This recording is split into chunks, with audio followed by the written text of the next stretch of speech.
بەناوی خوای بەخشندەی میهرەبان بەناوی گەلی کوردستان دانیشتنی کردنەوەی خولی پاییزە ساڵی یەکەم خولی پێنجەمی هەڵبژاردننی پەرلەمانی کوردستان بە دەقیقەیەک بێدەنگی وەستان بۆ ڕۆحی بەرزەفڕی سەرجەم شەهیدانی کوردستان و عێراق بە مارشی نەتەوەیی ئەیڕەقیب دەست پێ دەکەین.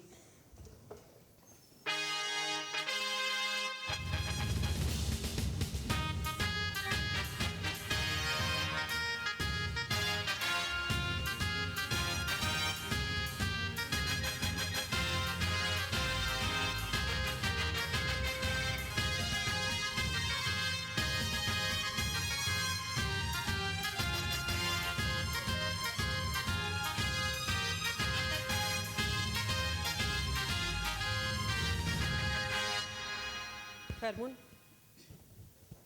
زۆر سوپاس.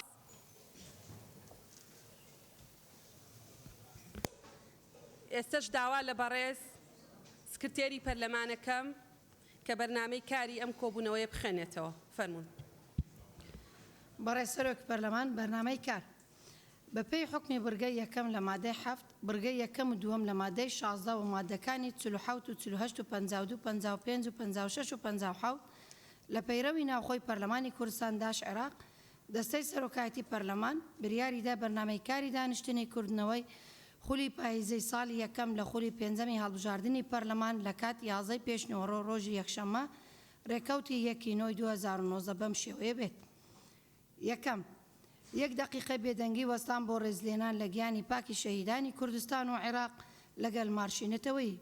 دووەم، کردنەوەی خولی پاییزەی ساڵی یەکەم لە خولی پێنجەمی هەڵبژاردن لەلایەن سەرۆکی پەرلەمان بەپێی حکمی بڕگەی سێیەم لە مادەی 18 پەیڕەوی ناوخۆی پەرلەمانی کوردستان. سێیەم، وتاری بەڕێز سەرۆک پەرلەمان بە بۆنەی کردنەوەی خولی پاییزەی ساڵی یەکەم لە خولی پێنجەمی هەڵبژاردننی پەرلەمانی کوردستان داش عێراق. چوارەم، وتاری سەرۆک فراکسیۆنەکانی پەرلەمانی کوردستان بۆ خستنە ڕووی ئەولەویەتی تەشریعات لە وەرزی یاسادانانی نوێی تەنها لە ماوەی 3 خولەکدا. بەڵێ.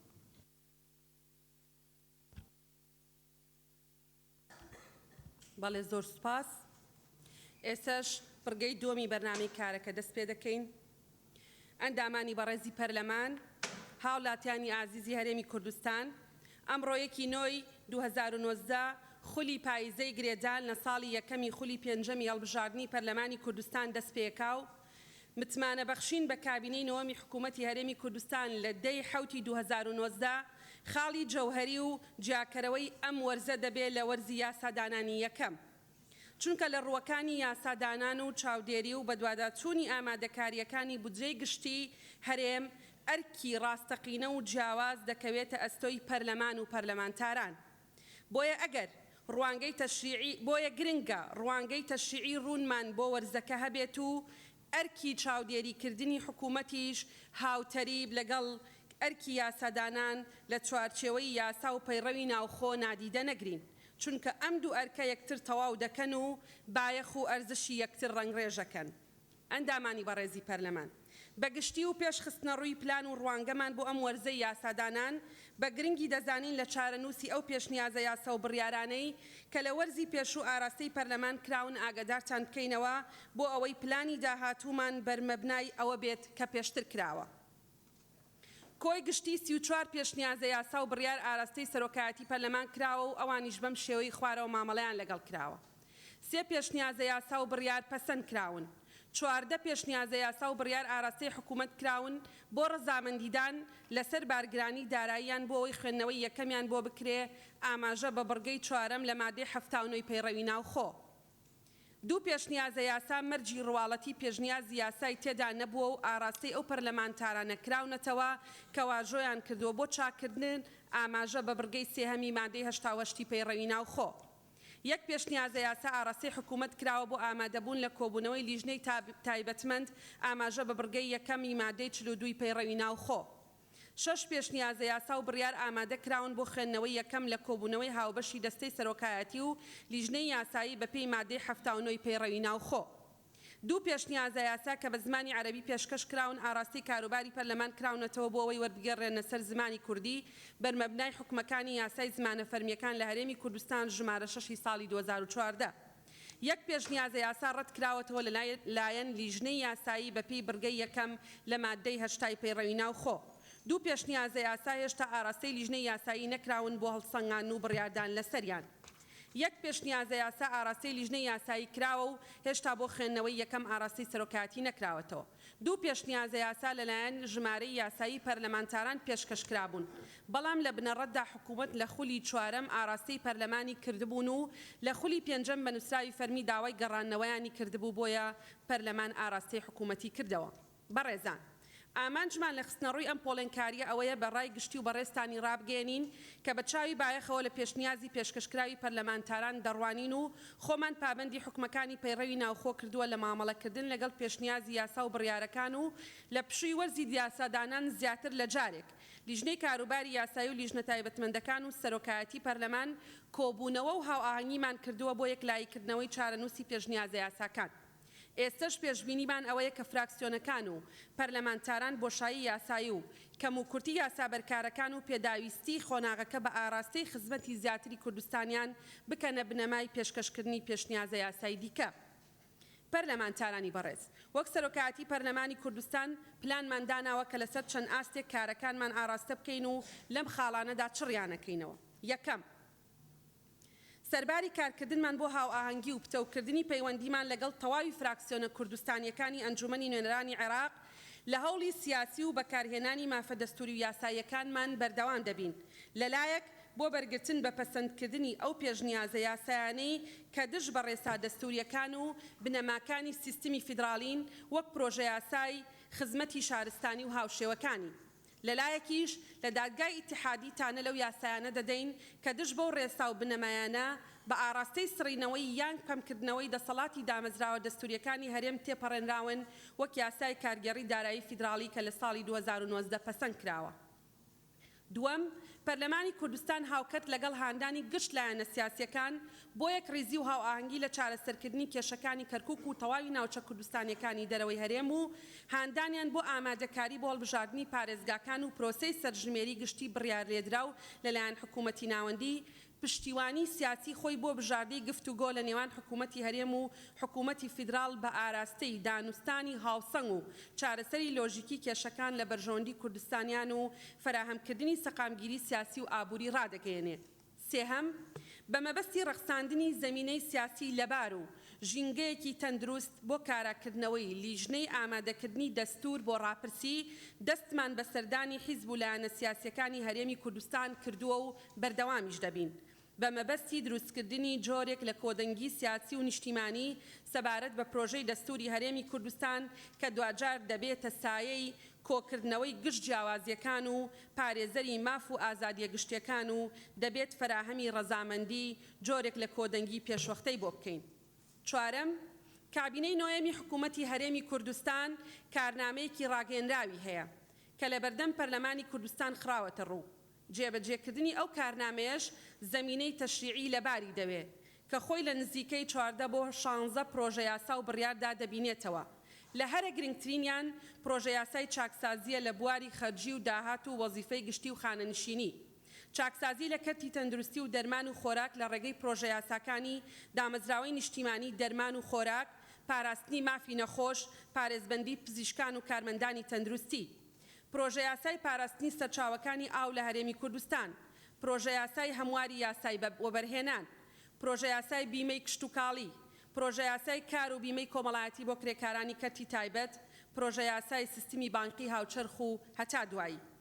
بۆیە لەو ڕوانگەی کە پەرلەمان بەرپرسە لە ڕەساندنی زەمینەی تەشریعی بۆ بە ئامانجگەیاندنی کارنامەکە وەک خۆی کە دوجار کارنامەی زۆرینەیەکی ڕەهای پەرلەمانیە، هاوکات لۆژیک ئەوەیە کە تەرجەمەکردنی هێڵە گشتیەکان بۆ یاسا پرۆسەی چاودێریکردنیش لەلایەن پەرلەمانەوە ئاسانتر دەکا، بەرمەبنای خۆپابندکردنی پێشوەختەی حکوومەت بەو پرۆژە یاسایانی کە دایانێرێتە پەرلەمان و لێرە دوای دەوڵەمەندکردنیان بە تێبینیەکانی پەرلەمانتاران پەسەند دەکرێن.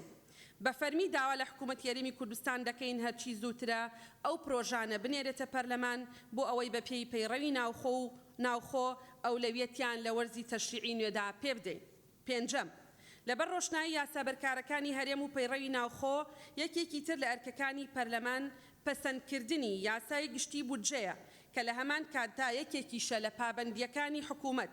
بۆیە پێشبینیمانەوەیە کابینەی نۆهەمەرچی زووترە کار بۆ ئامادەکردنی بودجەی گشتی هەرێمی کوردستان بکات و ئاراستەی پەرلەمانی کوردستان بکرێ بۆ پەسەندکردن، بە تایبەت کە دوایین جار بودجەی تێدا پەسەند کراوە ساڵی 2013 بووە و دوای ئەو بەروارە خەرجی و داهات بە شێوەیەکی هەڕەمەکی مامەڵەیان لەگەڵ کراوە.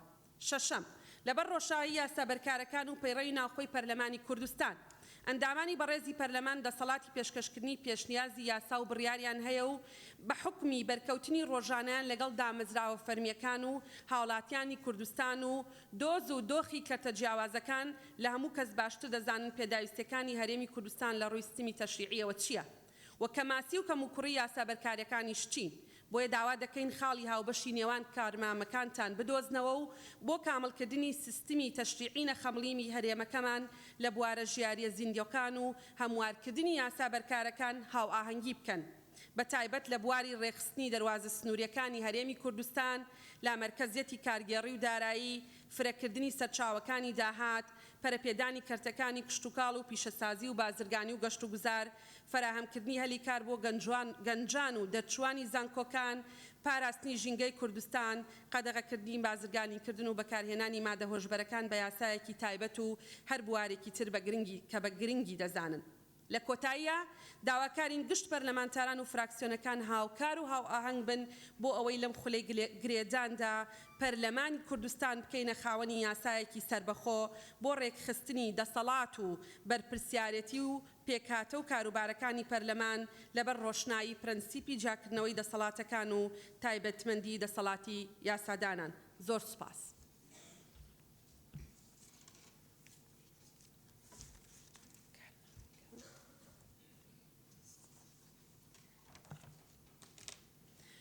ئێستش بڕگەی چوارەمی کارنامەکەمان دەست پێ دەکەین کە بریتیە لە وتاری سەرۆک فراکسیۆنەکانی پەرلەمانی کوردستان بۆ خستنە ڕووی ئەولەویەتی تەشریعیان لە وەرزی یاسادانانی نوێ لە ماوەی 3 خولەکدا.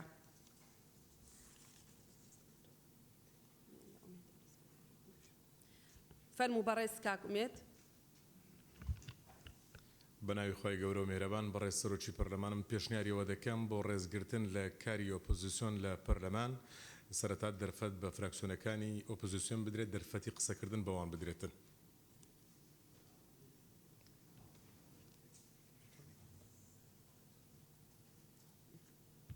بەڵێ پێشنیارەکە پەسەندە. فەرموون فراکسیۆنەکانی ئۆپۆزیسیۆن لە گەورەترینیانەوە دەست پێ دەکەین. فەرموو دکتۆر کاظم.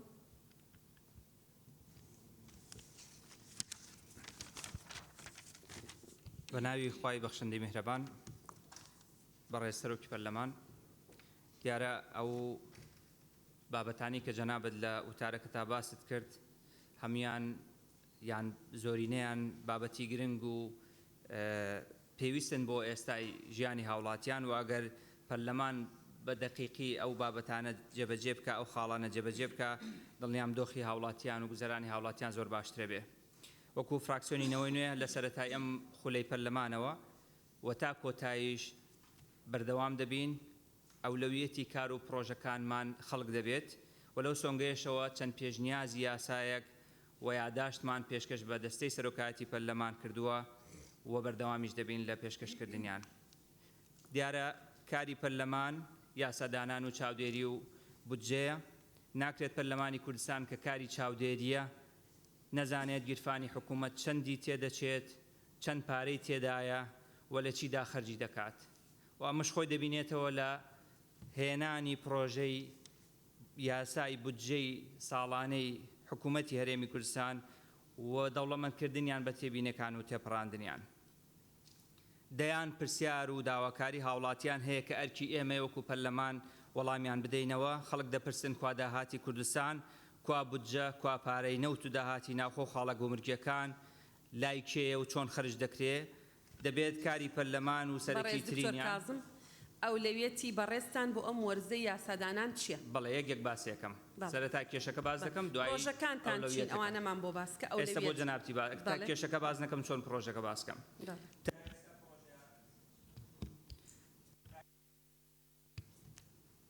بەڵێ کێشەکان باسەکەم، دوای پرۆژەکانی خۆمان باس دەکەین.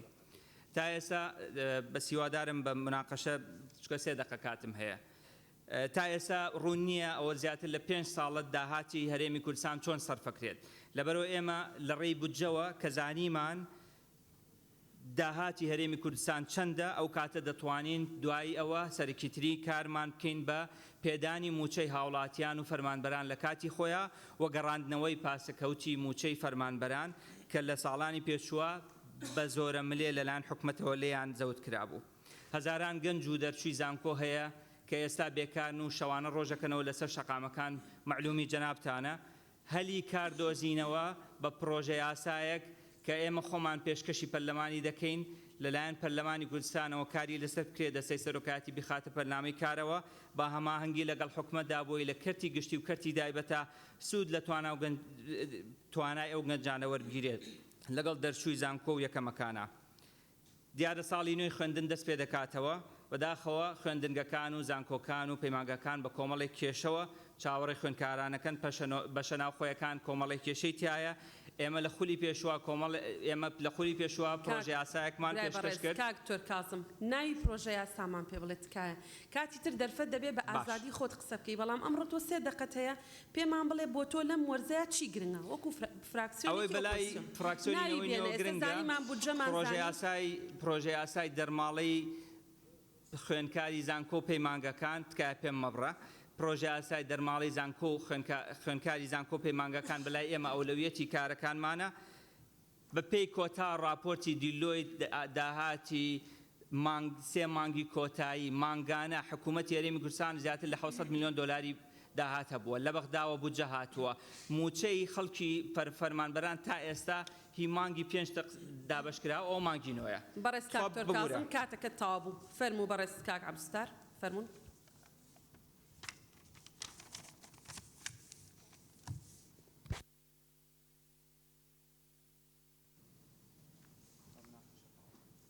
بەناوی خوای بەخشندەی میهرەبان بەڕێز سەرۆکی پەرلەمان ئێمە وەکو فراکسیۆنی کۆمەڵی ئیسلامی پابەندین بۆ بەڵێنانەی کە لە هەڵمەتەکانی هەڵبژاردن بە خەڵکی کوردستانمان داوە بە تایبەتی لە خولی پایەزەی یاسادانان برارمان داوە کە گرنگی تایبەت بە ژیانی موسەخۆران و خانەنشینان و خاوەن پێداویست تایبەت بدەین و لە هەمان کاتدا پشتیوان بەخوای گەورە لە بەدواداچوونمان بۆ کار و پرۆژە برارەکانی حکوومەت بەردەوام دەبین.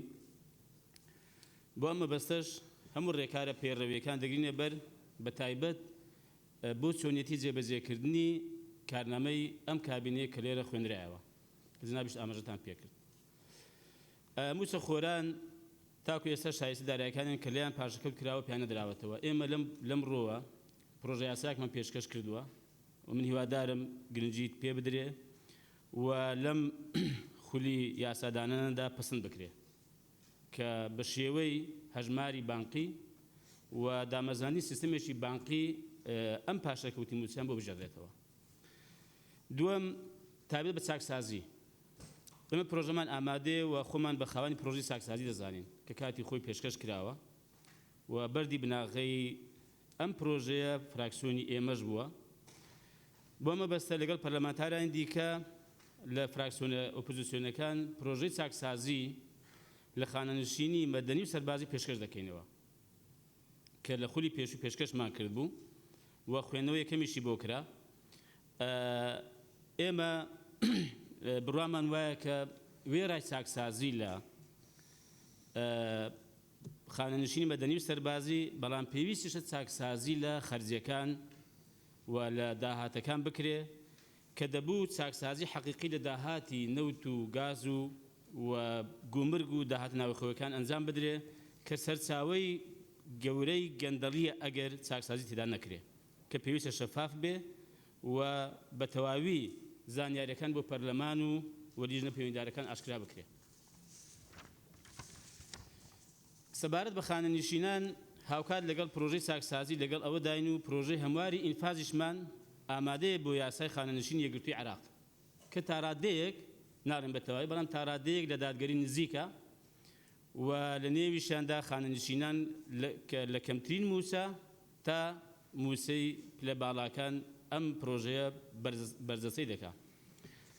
چوارەم یاسا دەرسواندنیش کاتێک گرنگە کە جێبەجێ بکرێت. ئێمە زۆرمان پێگرنگە بەڕاستیانی گرنگترە کە جێبەجێ بکرێن نەک دەرکردنی یاسا. بۆیە کە تەمەشا دەکەین لە ئەنجامی ئەوەی کە یاسا بە چاچی جێبەجێ ناکریا بەسەر هەموو لایەدا بەبێ جیاوازی جێبەجێ ناکرێ، هەست دەکەین هەرێمی کوردستان بەرەو پاشەگەردانی دەڕوە، بەرەو فەوزا و ئارۆزەی دەڕوە کە من بەڕاستی مەترسی ئەوەم هەیە کە شیرازە و سەقامگیری کۆمەڵایەتی پێتێک بچێ. فەرمونون یەکێک لە 240 هەزاری گەنجێک دەکوژێ، بە 2 مێر منداڵێک دەکوژن، بە کوربابی دەکوژێ، کورداشی دەکوژێ بە چەقۆ. یعنی مەبەستم چییە بەڕاستی ئەگەر یاسا بە تایبەتی یاسا لێ سێدارەدان بۆ ئەو تاوانانەی کە خۆتان زانین یاسا سێدارەدان هەیە لە هەرێمی کوردستان بەڵام ڕاگیراوە یا جێبەجێ ناکرێ، بە تایبەتی بۆ کوشتنێک کە بەڕاستی بێڕەزا و ناقۆڵایە، ئەم پێم وایە دەبێت مایەی وڵای ئیجازە بدەیت تەواوی ئەم بابەتە. آخر ئەگەر شەرح نەکەی کاتەکەت ناڕوا. بەسەر چاوهەر شتێکمان مەجال بدەنێ. زیاد لە 40 ثانیە مەداوت. ئەمن پێم وایە ئەمە ینی ئەم وەزەمان ئارام دەکاتەوە. سەرۆکاتی پەرلەمان داوا دەکەن بەڕاستی داوا لە سەرۆکی هەرێم بکرێت بۆ ئەو کوشتنانەی کە بێڕەزا و ناقۆڵان بەڕاستی ئەم یاسا جێبەجێ بکرێتەوە. دوو ئەو بێڕێزی کە بەرامبەر بە ناوی مبارەکی خوا دەکرێت. ئەم لێ دەپرسم. هیچ کامێک مامۆستا تکاتەکەم یاداشت پێشکەشکە سەبارەت بەوانە یاداشت پێشکەش کە زۆر سپاس بەڕێز کاکتۆر شێرکۆ فەرمونون. بەناوی خوای گەورە مهرەبان، بەڕێز سەرۆکی پەرلەمانی کوردستان، ئێمە لە ڕوانگەی ئەو بنەما قورئانیەی کە فەرمانکردن بە چاکە و ڕێگریکردن لە خراپە نەخشەی یاسایی و نەخشە ڕێگەی خۆمان ڕسم کردو بۆ 4 ساڵی ئایندەی کارمان لە پەرلەمانی کوردستان و فراکسیۆنی یەکگرتوو و لێرە هەموو لایەک بیری هەموو لایەک ئەهێنینەوە کە لە یەکێک لە توێژینەوەکان کە کراوە یاساکانی پەرلەمانی کوردستان لە سەرەتاوە تا ئەمڕۆ لە 130 تقریباً جێبەجێ کراوە لەسەر ئەرزی واقع کە هیوادارین بە هەڵمەتێکی نیشتیمانی هەمومان کار بە ئەو بکەین کە یاساکان پەیڕەو بکرێن و جێبەجێ بکرێن. ئێمە نەخشەی چاودێریمان هەیە پێش نەخشەی یاسایی کە لەسەر مەسلەی بوجە، مەسلەی گێڕانەوەی پاشەکەوتی موچە، مەسلەی کشت و کاڵ، سندوقی داهاتی نەوت و گاز، گرێبەست و دامەزراندنەکان، کەرتی کارەبا و ئەدای حکوومەت بەگشتی. سەبارەت بە نەخشەی یاسایی فراکسیۆنی یەکگرتووی ئیسلامی کوردستان پاکەجی چاکسازی کە ئیشکالیەتی 250,000 زیاتر لە 250,000 بندیوار و فرموچە و خانشی نایاسایی چارەسەرەکە و دەرماڵەکان ڕێک ئەخا و زیاتر لە 100 ملیار دینار تەقدیر دەکرێت کە بگێڕێتەوە بۆ دارایی گشتی. ئەوە تەقدیرمان کردو و لە پرۆسیایە و هیوادارین لەگەڵ حکوومەتە یەک بخرێ و چارەسەری بنەڕەتی بێ. یاسای مرۆڤسازی کە ئیشکالیەتی داڕمانی ئەخلاقیات و بەها ئینسانیەکان و ئێرادە و ناخی مرۆڤەکان کە تەمەنی 100 ساڵە ئەم داڕمانە لە پرۆسی پەروەردە و لە قوتابخانەکانەوە بەوانە بنیاد بڕێتەوە مرۆڤی کوردی. یاسای وەبەرهێنان کە ئەبێ هەموار بکرێتەوە کە تەقدیرات ئەکرێت کە زیاتر بە 43 ملیار دلار زەرری داوە لە دارایی گشتی ئەم هەرێمی کوردستانە و لە هاوڵاتیان ئەوەش هەموار بکرێ و تەقدیرمان کردو و بەردەوام بین لەسەری. یاسای مناڵەون بووەکانی هەڵەبجە کە ژمارەیەکی زۆر لەو مناڵانەی کە ون بوون بەداخەوە چارەسەریان بەپێی پێویست و خزمەتی پێویستیان بۆ دۆزینەوەیان بۆ ڕێک نەخراوە بە یاسا. یاسای بیمەی تەندروستی کە ئەمە هەموو هاوڵاتیەک واتە زیاتر لە 5 ملیۆن کەس ئەگرێتەوە لە هەرێمی کوردستان بەبێ ئەوەی کولفێکی ئۆتۆ لەسەر حکومەتیش دروست بکرێت. یاسای کار کە ئیشکالیەتی تەقاعد و امتیازاتی کەرتی گشتی کە هەماشت لە کەرتی وەزیفیە بوونی هەبێ بۆ کرێکاران کە وەر زیاتر لە 3 ملیۆن کەس لە کەرتی تایبەت و ئەوانەی کە لە حکوومەتیشن لە کەرتی تایبەت کارەکەن ئەویش ئەگرێتەوە. هەمواری یاسای باج و دەرامەت کە زەرێکی زۆری لە هاوڵاتی و لە مامەڵەکانی عقارات و گران بازاری دروست کردووە ئەوەش ئەنجام بدرێ. یاسای من ئەینە لە کەهادا کە مەبدەئێکی قورئانیە و لێپرسینەوە لە سەرمایەدارانی کەرتی تایبەت و فەرمانبەران بکرێت کە سەرمایان پیا کردووە کە لەکوێوە ئەو سەرمایان هێناوە و یاسای سپیکردنەوەی پارەی هەپارەکانی هەرێم کە بەنای یاسایی و بە شێوازێکی نادروست براوەتە دەرەوەی هەرێمی کوردستان بەڵام لەبەرەوەی یاسایەک نیە لەم هەرێمی کوردستانە ئەمە ڕێکخا ئەم یاسایشمان پێشکەش کردووە. زۆر سپاس، دەستان خۆش دەم. زۆر سپاس. بەڕێز دکتۆر محێدین فراکسیۆنی ئازادی فەرموون. بەڕێز سەرۆکی پەرلەمان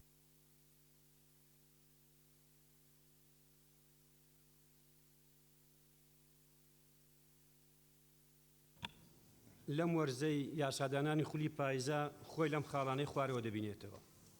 یەکەم تێپەڕاندن و بڕیاردان لەسەر ئەو پرۆژە یاسایی کە بە ناوی پرۆژە یاسای چاکسازی ناو دەبرێت دوای خوێندنەوە و گفتوگۆکردنی لەلایەن پەرلەمانەوە. هەرچەندە ئێمە پێمان وایە کە ناوی یاساکە بگۆڕدرێت بۆ پرۆژە یاسایی هەموارکردن و ڕاستکردنەوەی موچە و دەرماڵەکان لە بری پرۆژەی چاکسازی، چونکە چاکسازی پرۆسەیەکی بەردەوامە تەنها بەو یاسایە چارەسەر ناکرێت و پرۆسەی چاکسازی بواری جیاجیا دەگرێتەوە لەوانە بواری کارژێڕی و ئابووری و دارایی و دادوەری و بەرەنگاربوونەوەی گەندەڵی و بەهێزکردنی چاودێری.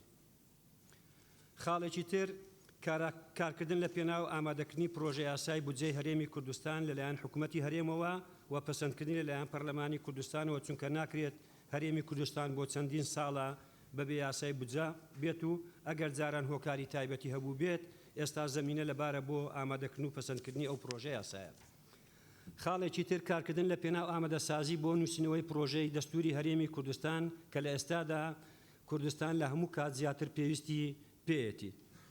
خاڵێکی تر کارکردن لە پێناو دەرکردنی یاسای بیمەی تەندروستی و دانانی سنوورێک بۆ بە تایبەتکردنی کەرتی تەندروستی. خاڵی تر هەموارکردنی هەردوو یاسای مافی زیندانیانی سیاسی لە هەرێمی کوردستان و یاسای وەبەرهێنان لە هەرێمی کوردستان. خاڵێکی تر کاراکردنی یاسای ئەنجومەنی ڕاژە لە هەرێمی کوردستان لە ڕێگای پێکەنانی ئەنجومەنی ڕاژەوە. کۆتا خاڵ کارکردن لە پێناو دانانی یاسای خزمەتی سەربازی ئیلزامی لە هەرێمی کوردستان کە ڕێگایەکە بۆ یەخستنی هێزی پێشمەرگەی کوردستان و کۆتایی هێنان بە دیاردەی فرەهێزی. و زۆر سپاس. زۆر سپاس. ئێستا فراکسیۆنەکانی ئۆپۆزیسیۆن تەواو بوون، ئەچینەوە سەر فراکسیۆنەکانی بەشدار لە حکوومەت. فەرموون کاگومێت.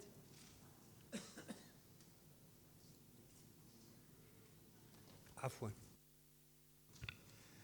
بەناوی خی گەورە میهرەبان بەڕێز سەرۆکی پەرلەمان بەڕێزان ئەندامانی پەرلەمان ئەولەویەتی فراکسیۆنی پارتی لە وەرزەی یاسادانان وەرزی پاییزە لەباری یاسایی و نوێنەرایەتی و چاودێریکردن بریتین لەم خاڵانەی خوارەوە یەک هەنگاونان بۆ قوڵترکردنەوە و جێبەجێکردنی ڕێکەوتنەکانی لایەنەکانی پێکێنەرانی حکوومەت و لەو چوارچێوەیەشدا پشتیوانیکردن لەو پرۆژانەی کە بە هەماهەنگی لە ماوەی داهاتوودا دەیخینە ڕوو. یەک پرۆژە یاسای چاکسازی لە بودجە و خانەنشین و بەخشین و ئیمتیازاتەکان و پشتیوانیکردن لەو پرۆژەیە کە ئێستا ئامادەکاری بۆ دەکرێت لەلایەن حکوومەتەوە دێتە پەرلەمانی کوردستان. دوو پشتیوانیکردن و هەوڵدان بۆ دەرچواندنی یاسای خانەنشینی هێزەکانی ئاسایشی ناوەخۆ و هەروەها پشتیوانی لە هەر داخوازی و پرۆژەیەکی کە لە خزمەت پێشمەرگە و بنەماڵی سەربەرزی شەهیدانی کوردستان بێ. پرۆژە یاسای دەواازە سنووریەکان یەکێک لە کارەکانی دیکەیە و لە ڕووی تەندروستی و لە چوارچەوەی کارنامەی حکوومەت و بیمەی تەندروستی مافەکانی نەخۆش و مافی کارمەندانی تەندروستی و تەواوی کارتەکە و چاکسازیکردن لەو سێکتەرەدا پرۆژە یاسا پێشکەش دەکەین بە هەمانجی لەگەڵ فراکسیۆنەکانی دیکەی کە پێکێنەری حکوومەتین. پشتیوانیکردن بە تەواوەتی لە شەفافیت لە هەموو ڕوویەکەوە لە هەموو سێکتەرەکان و زێتر بەرقرارکردنی دادپەروەری و نەزیهی و واروها ڕوونی لە کارەکانی حکوومەت. و هەروها زەمینە سازی بکرێت لەم وەرزە زەمینە سازی دەکەین لەو وەرزە بۆ ئەوەی کە لە ڕووی سیاسی و یاساییەوە هەنگاوەکانی ئامادەکردنی پێشکەشکردن و یا کارەکردنەوەی لێژنەی دەستوری بۆ ئەوەی ببینە خاوەنی دەستورێکی هاوچەرخ و مەدەنی لەم خولەی پەرلەمانی کوردستاندا. لەگەڵ ئەوەشدا دەرچواندنی یاسای قەرەبووی زیان لێکەوتوانی جینۆساید و قڕکردن و هەموو ئەو کارەساتانی کە بەسەرگەلی کوردستان هاتون و لە نێویشیاندا چارەنووسی ئەوانەی کە تا ئێستا کە چارەنووسیان دیار نییە. تایبەت بە هەموارکردنی یاسای وەبەرهێنان پرۆژەمان هەیە و پێشکەشی دەکەین و پشتیوانی لەو پرۆژێش دەکەین کە ئێستا ئامادەکاری بۆ دەکرێت لەلایەن حکوومەتی هەرێمی کوردستانەوە و پێشوازی و پشتیوانی لە تەواوی پرۆژەکانی کە حکوومەت بەنیازن بۆ جێبەجێبوونی ئەو کارنامەیە کە لە بەردەم ئەو پەرلەمانە بەڕێزەدا پێشکەشیان کرد پشتیوانی لێ دەکەین و خاوەنداریەتی دەکەین. واروها پشتیوانی لە هەوڵەکانی حکوومەت دەکەین لە ئاساییکردنەوەی پەیوەندیەکانی نێوان هەولێر بەغدا بە ئومێدی ئەوەی بگەینە چارەسەر و لە نەتیجەشدا ئاوڕێک لە مافی فەرمانبەرانی هەرێمی کوردستان بدرێتەوە و لە ڕێگای ئەژمارێکی تایبەتەوە موچەی پاشەکەوتکراویان زامن بکرێتن کە یەکێک لە کارەکانی فراکسیۆنی پارتی پشتیوانیکردن لەو بابەتە دەبێ و پرۆژەش بۆ ئەو بابەتە ئامادەکاری بۆ کراوە. پەرەدان بە زیاتر گوێگرتن لە چین و توێژەکان و لە ئاستی نوێنەرایەتی فراکسیۆنی پارتی دموکراتی کوردستان پەرەدەدا بە زیاتر گوێگرتن لە چین و توێژەکانی کۆمەلگای کوردستان و لە تەواوی سنوور و جوگرافیەکانی کوردستان و وەکاراتربوونی ئەندامانی فراکسیۆنی پارتی لە لێژنە هەمیشەیەکانی پەرلەمانی کوردستان و تەواجوداتیان لە نووسینگەکانی پەرلەمان لە سەرتاسەری کوردستاندا. واروها لە ڕووی چاودێریەوە سەرڕای پشتیوانی تند و بەردەوامی کارەکانی حکوومەت و پشتیوانیکردن و خاوەنداریەتیکردنی ئەو حکوومەتە وەکو فراکسیۆنی زۆرینە و پێکێنەری ئەساسی بەڵام لە ڕووی چاودێریکردنیشەوە بە هیچ جۆرێک سازش لەسەر چاودێریکردنی جێبەجێکردنی ڕوکنێک لە ڕوکنەکانی پەرلەمان ناکەین، چاودێری وردی کارەکانی حکوومەت دەکەین، هەم لە کارنامەیان هەم لەو پرۆژانەی کە پێشکەشی دەکەن. لەگەڵ ئەوەشدا لەو وەرزەدا تەرکیز لەسەر ئەوە دەکەینەوە بەرجەستەبوونی ڕێکەوتنەکانمان و پابەندی و پاراستنی هاوپەیمانەتیەکانمان لەگەڵ لایەنەکانی پێکێنەری حکوومەت و قوڵترکردنەوەی گیانی چەسپاندنی دیموکراسیەت و ڕێزگرتن لە بیر و بۆچوون و پرۆژە و بڕیارەکانی ئۆپۆزیسیۆن کە بە نایاری خۆمانیان نەزانین هەر پرۆژەیەک لەلایەن ئەوان بخرێتە ڕوو لە بەرژەوەندی گەلی کوردستان بێتن بە دڵنیاییەوە پشتیوانی لێ دەکەین و لە ناو کارنامەی فراکسیۆنی پارتی جێگای دەبێتەوە بە دڵنیاییەوە ئەوانە زۆر سپاس لە کاتی خۆشی تەواو بوو. بەڵێ بەڕێز کاک جەمال فراکسیۆنی یەکێتی نیشتیمانی. بە ناوی خوای بەخشندەی میهرەبان بەڕێز سەرۆکی پەرلەمانی کوردستان و کەمولایەکمان ئاگادارین لە چەند ساڵی ڕابردوودا کوردستان ڕوبەڕووی چەندین کارەسات و تەحەدیاتی گەورە و نەخوازراو بووەوە وە کاتینی تیرۆرەستانی داعش و بڕینی بودجەی هەرێم لەلایەن حکوومەتی ناوەندی و دابەزینی نرخی نەوت و هاتنی بەلێشاوی ئاوارەکان بۆ کوردستان ئەمانەش بوون بە هۆکاری سەرهەڵدانی چەندین قەیرانی تر وەک وەستاندنی هەزاران پرۆژەی خزمەتگوزاری و پاشەکەوتکردنی موچەی موچەخۆرانی هەرێم و وەستاندنی دامەزراندن لە کاتێکدا دەیان هەزار دەرچووی کۆلێژ و پەیمانگاکان چاوەڕێی دامەزراندن و هەروەها نەمانی هەلی کار و پەککەوتنی بازارەکان و نەمانی کار و کاسبی. بۆیە لەبەر چاوگرتنی لێکەوتەکانی ئەو قەیران و تەنگژانەی باسمان کردن فراکسیۆنی یەکێتی لە هەوڵدایە بە هاوکاری و هەماهەنگی فراکسیۆنەکانی تری پەرلەمانی کوردستان لە وەرزی پاییزەی یاساداناندا بە چەند پرۆژە یاسایەک قەرەبووی گشت چین و توێژەکانی کۆمەڵانی خەڵکی کوردستان بکاتەوە کە ئەمانی خوارەوە لە خۆ دەگرێت. یەکەم کاراکردنەوەی دیژنەی ئامادەکاری دەستور بۆ ڕاپرسی. دوو پابندکردنی حکوومەتی هەرێم بەدانەوەی قەرزی پاشەکەوتکراوی موچەخۆرانی هەرێم لە چوارچێوەی یاسایەکی تایبەت بەپرسە. تێپەڕاندنی یاسای چاکسازی و خانەنشینی فەرمانبەرانی مەدەنی و هێزەکانی ئاسایش و ناوخۆ. بە هەمیشەییکردنی دامەزراندنی فەرمانبەرانی گرێبەست. هاوتاکردنی ماف و ئیمتیازاتی هێزی پێشمەرگا بە سوپای عێراق. چەسپاندنی بیمەی کۆمەڵایەتی و تەندروستی و پاراستنی مافی نەخۆش. دامەزراندنی یەکەم و دووەم و سێمەکانی زانکۆ و پەیمانگاکان. دۆزینەوەی بەدیلی نەوت لە ڕێگای گەنجیدان بە سێکتەرەکانی کشتتوکار و پیشەسازی و ناوچە گەشتیاریەکان. هاوتاکردنی ماف و ئیمتیازاتی کە سوکاری شەهیدان و تێکۆشەرە دێرینەکان و زیندانی سیاسەکان لەگەڵ حکوومەتی ناوەند. دابینکردنی دەرماڵە بۆ خوێندکارانی کۆلێژ و پەیمانگاکان. سپاس.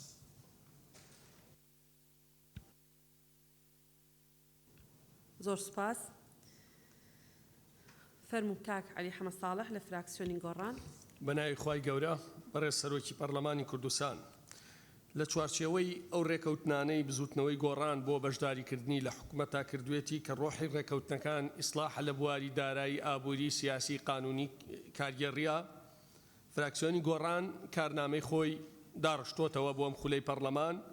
خاڵ یەکەممان پشتیوانیکردنە لە یاسای چاکسازی لە موچە و خەرجی و دەرماڵە و ئیمتیازات و ڕێخستنەوەی دامەزراوە داراییەکانە کە هیوادارین لە زووترین کاتدا کە بڕیارەمانکی نوێ بێتە پەرلەمان و زوو دەرچوێنرێ. پرۆژەی دووەم چاکسازیکردن تەنیا لە خەرجیانیە چاکسازی گەورە پێویستە لە داهاتا بکرێت بۆ ئەمەش پرۆژە یاسا و دەرکردنی چەند بڕیارێکی پێویستکەوەیان ئەرکی حکوومەتە بۆ باج کە نزیکەی 23,000 کۆمپانیا لە کوردستانە هەن بەشێکی زۆریان بە تایبەتی کۆمپانیا گەورەکان لە باج خۆیان دزیوەتەوە. لە هەمان کاتدا یاسای تایبەت بە خاڵە سنووریەکان و ڕێکخستنەوەیان کە لە ئێسا کۆمەڵێک کۆمپانیا بە 8 جۆری جیاواز لە خاڵە سنووریەکان پارە وەرەگرن. بە دامەزراوەیکردنی کەرتی نەوت ئەوش بە دروستکردنی سندوقی داهاتی نەوت تەنفیزکردنی لە هەمان کاتا دەرچواندنی کۆمپانیای کوردستان بۆ بازارکردنی نەوت و کۆمپانیای کوردستان بۆ پاڵاوتن و پاشکۆکانی نەوت و کۆمپانیای نیشتیمانی نەوتی کوردستان. خاڵێکی تر پێداچوونەوە بە هەموو ئەو گرێبەستانەیە بۆ خەدەمات کراوە و دراوە بە چەند کۆمپانیایەک لە نەتیجاز بە زەرەری خەڵکی کوردستان بە داهاتی خەڵکی زەرەر بە داهاتی خەڵکی کوردستان و دەوڵەمەندکردنی خەڵک لەوانە ئەو گرێبەستەی دراوە بە کاتب عەدلەکان کە کۆمپانیایەک ئەو گرێبەستەی دراوە بە کۆمپانیایەک بۆ کۆکردنەوەی پارەی ئاو پارەی خاشاک پارەی تابلۆی ئۆتۆمبیل ڕێدە ئەنواع گرێبەستی وا کراوە کە لە نەتیجەکەی زیانی گەورە بووە و گرێبەستەکانیش بە ڕێوشوێنی قانونی تێ نەپەڕین. پێویستە بە یاسا بڕیاری لێ بدرێت کە هەر گرێبەستێک حەقی گشتی تێبا پێش پەسەندکردنی دیوانی چاودێری دارایی پەسەندیکا بەمە ڕێگریەکی گەورە لە داهات لە بەفیڕۆدانی داهاتی گشتی لە کوردستانە دەرەچێت. دەرچواندنی یاسای پاسەوانی لە کوردستان یەکێکە بێت لە ئەولەوێتی کارەکانمان کە ئێسا تاکە دامەزداوەیەک بە یاسا ڕێکخرابێ پاسەوانەکەی پەرلەمان و پەرلەمانتارانی کوردستانە.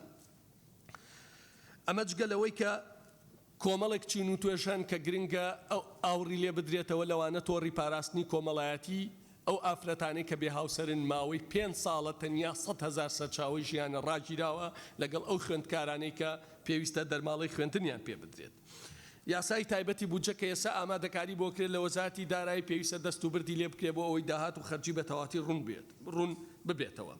ڕێکەوتنیەکی سەنگین لەگەڵ حکوومەتی عێراقدا پشتیوانیەکەین بە تایبەتی لە بواری دارایی و نەوت و خاک و پێشمەرگە و کۆی سامانە مرۆییەکان. ئەمە جگەلەوەی ئێمە کۆمەڵێک پرۆژە یاسامانی کردووە زۆر بە خێرایی ئامادە کردو لە ڕۆژانی ئایندا تەقدیم یەکەین تەنیا ناوەکانیانە خوێنمەوە. ئینفاسکردنی قانونی عەمەلی عێراقی کە زۆر گرنگە، پرۆژە یاسایەک تایبەت بە گەڕانەوەی پاشەکەوتی موچە بە خوێندنەوەی واقعی دارایی هەرێمی کوردستان، تەزبیتی ڕقم بە سیستەمکردنی ڕقم دوای بە قۆناغ بەندی نسبە بە پێی دۆخی دارایی کوردستان پارەکان بگەڕێنرێتەوە. بە یاساییکردنی دامەزاندنی یەکەمەکان ئەمە تەشجیعی خوێندنەکە لە کوردستانە کە خەڵک هەوڵ با بخوێنێ، چکە گەر یەکەمەکان بێ ئومێد بن نەتیجەیەکی باش نییە، ئەمە دۆزینەوەی ڕێگەی پێویستیش بۆ خۆبەخش و گرێبەستەکان. یاسای دەستەی نیشتیمانی بۆ دانووسان پرۆژەکەمان ئامادە کردووە. یاسای قەدەخەکردنی ڕێخستنە حزبیەکان لە ناو ڕێخستنی هێژی پێشمەرگە و ئاسایشی گشتیدا. یاسای دەستەی ئاوەدانکردنی و خزمەتگوزاری گوندەکان. یاسای بەرکاری خانەنشینی یەکگرتووی عێراق ژمارە 14 ساڵی 2004 دا. یاسای گەشەپێدان و پاراستنی خێزان.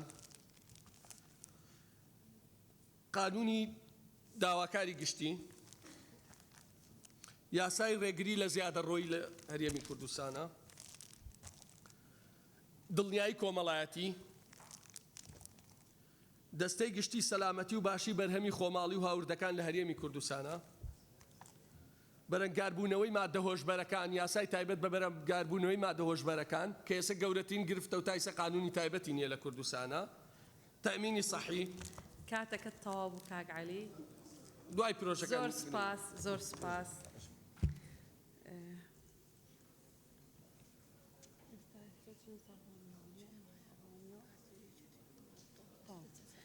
بەڕێز ڕۆمیۆ هەکاری سەرۆکی فراکسیۆنی هاوپەیمانی یەکێتی نەتەوەیی فەرموون. زۆر سپاس بەڕێز سەرۆکی پەرلەمان، بەڕێزان ئەندامانی بەڕێزی پەرلەمان، ئێمە وەک فراکسیۆنی هاوپەیمانی یەکێتی نەتەوەیی کە نوێنەرایەتی گەلی کلدانی سریانی ئاشووری دەکەین، ئێمە بێژگە لە کاری پەرلەمانی خۆمان کە خۆی لە نووسینی یاسا دەرکردنی یاسا و چاودێری و هەروەها پەسەندکردنی بودجەی ساڵانەی هەرێمە، ئێمە کارێکی تریش کە کاری نەتەوەی نیشتمانیە لە پێشمانەکە، ئەویش خۆی لە داکۆچیکردن بۆ پارێزگاریکردن لە مافەکانی ئێمە وەکو پێکاتەیەکی جیاواز لە ڕووی نەتەوەی ئاینی لە هەرێمی کوردستان و هەروەها سەرجەم پێکاتەکانی تر.